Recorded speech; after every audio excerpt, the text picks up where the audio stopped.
A very good evening. Thanks for staying tuned to Times Now. I'm Kritsween Walia. We first up begin with the day's biggest 50 stories we're tracking on Times Now this Sunday evening. As Israel plans three-prong attack in Gaza Strip, reports confirm the ground offensive against Hamas has been delayed due to bad weather conditions. Israel Defense Forces open second part to safety for civilians as it renews call for evacuation from Gaza Strip. Even as Israel continues to ask civilians to evacuate to safe areas, IDF says that Hamas is blocking exit routes, that it does not care for human life. Hamas sends message to Israeli phones, warns of minefield, says those coming to Gaza will either be killed or captured or disabled. Israeli Prime Minister Benjamin Netanyahu takes stock of a damaged kibbutz village, meets and interacts with these soldiers. Head of Hamas Political Bureau writes a letter to United Nations Secretary General to brief him on the brutal Israeli occupation crimes in Gaza Strip. Amid the war, Iran's Foreign Minister Amir Abdullahian meets the leader of Hamas in Doha. Iran raises Israel-Hamas war in UN, warns of consequences if Israel's war crime and genocide are not halted immediately. US President Biden speaks to Palestinian President and Israeli Prime Minister, urges them to allow humanitarian aid to the region, also affirms his support for efforts to protect civilians. America sends second aircraft carrier strike group to Eastern Mediterranean to deter hostile actions against Israel or any efforts towards widening the war following Hamas's attack. US Secretary of State Antony Blinken meets UAE President Mohammed bin Zayed, expresses appreciation for UAE's leadership in condemning Hamas's terrorist attacks. Fourth flight under Operation Ajay carrying 274 Indian nationals reaches Delhi airport from Israel. Union Minister General V.K. Singh receives the Indian nationals of the fourth flight that has landed at the Delhi airport.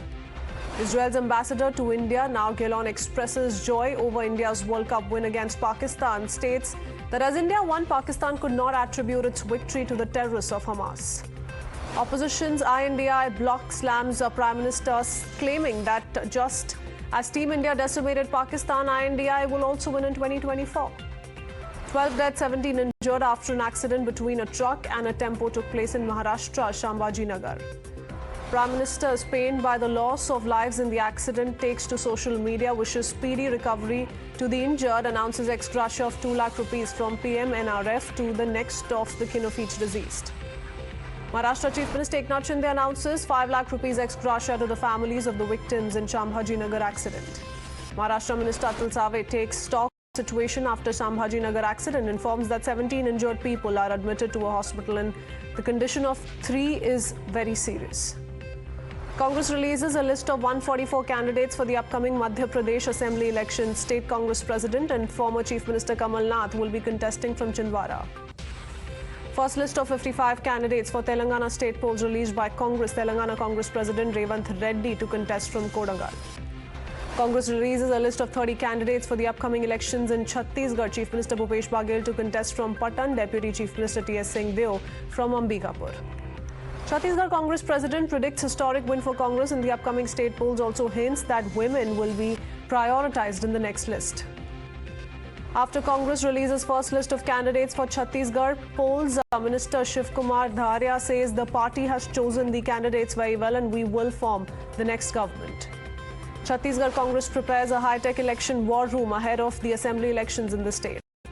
Bharat Rashtra Samiti launches the party's manifesto for the upcoming Telangana Assembly polls, promises to continue the party's flagship welfare schemes, including Dalit Bandhu and KCR Bima.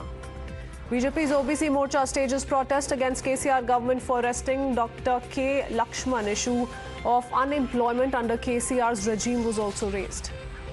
Ahead of Telangana elections, Defence Minister Rajnath Singh to address election meetings in Hazurabad and Maheshwar tomorrow. Lok Sabha Speaker Om Birla holds bilateral discussions with the Vice President of the European Parliament, Nicola Beer. 7 people die after a car collides with a lorry in Tamil Nadu's Tiruvannamala district. Changam police registers a case, investigations underway. External Affairs Minister Dr. S. Jaishankar visits the historical Tranquo in Hanoi, says the age-old links between India and Vietnam are symbolized by the Bodhi tree there.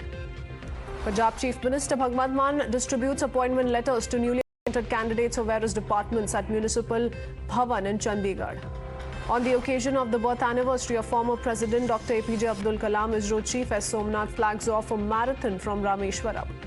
Delhi Lieutenant Governor Vinay Kumar Saxena and Union Sports Minister Anurag Thakur flag off Vedanta Delhi Half Marathon from Jawaharlal Nehru Stadium in Delhi.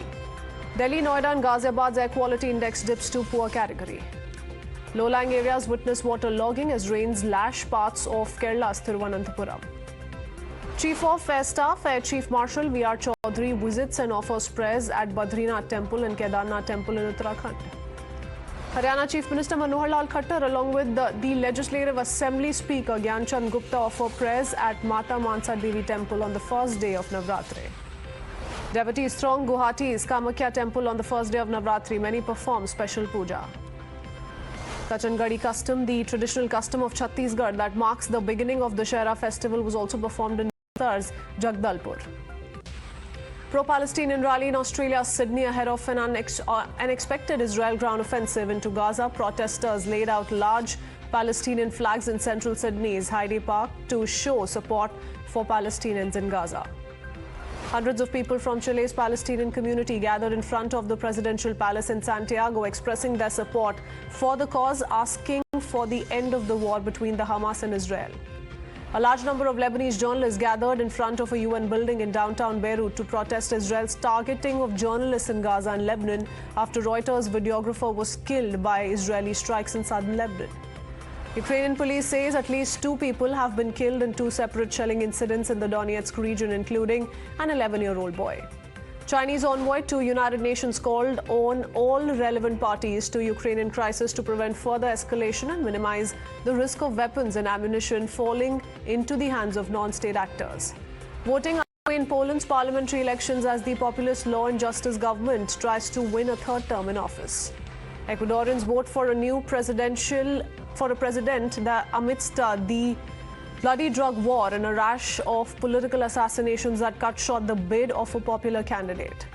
Thousands of visitors have been evacuated from a museum in Paris after staff received a written threat. The warning came as France is on high alert for terrorist attacks. China launched a Long March 2D rocket placing new Earth observing satellite into space. It will provide services for the detection of the atmospheric, marine and space environment experiments. England and Afghanistan lock horns in ICC Men's Cricket World Cup in Delhi.